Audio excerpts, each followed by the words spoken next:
For the DWRG here, here's another review of, I guess specifically Peter Davison's role as the Doctor in general. It's called The Nice Guy from Terence Keenan, published on the 23rd of the 8th, 02. Upon first seeing the Davison stories after gorging on the big kahuna Tom Baker, I felt cheated. Mr. Gonzo had been replaced by Mr. Rogers. Who was this bloke who would let others push him around like a rag doll? Who were these brats that he allowed into his police box?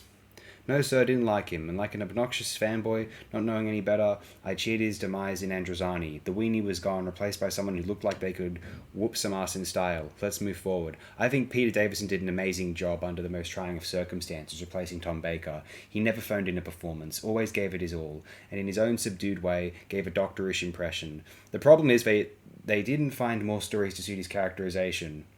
Castrovalva and Kinda are, in my opinion, his best stories because they are tailored to his character perfectly.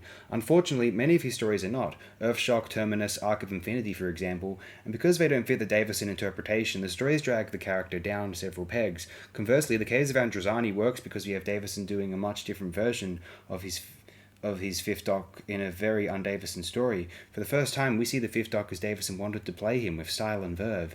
Even in Duff's stories like Snake Dance, there are special moments that show Davison at his finest, such as the scene where he meets Dodgen and learns what the ritual of the Snake Dance means, or in Arc of Infinity, where he plays Omega as a newborn in an adult body in a very convincing manner.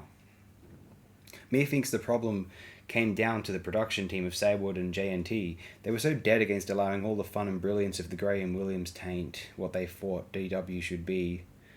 They set the tone for Davison's Doctor before he was allowed to do anything with it. The Williams era should have been avoided, to be totally fair for the most part, unless you could write as well as what Douglas Adams at least could from a David Fisher script, as in City of Death.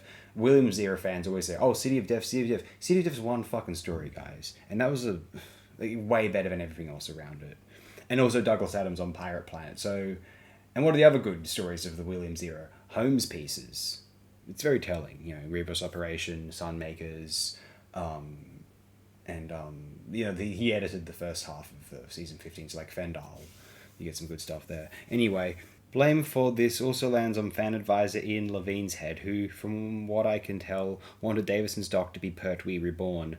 However, because Davison's performances are so good, he uses the preset limits and creates a well-rounded character. He's sympathetic, caring, and most of all, just wanted to enjoy the wonders of the universe of his friends. Unfortunately, the baddies keep getting in the way, and the limits on the character cause tragedy much closer to home. This is a Doctor who would be still thinking about Adric's demise, about Tegan's abrupt departure due to things no longer being fun. This is a Doctor who would sacrifice his life for a friend.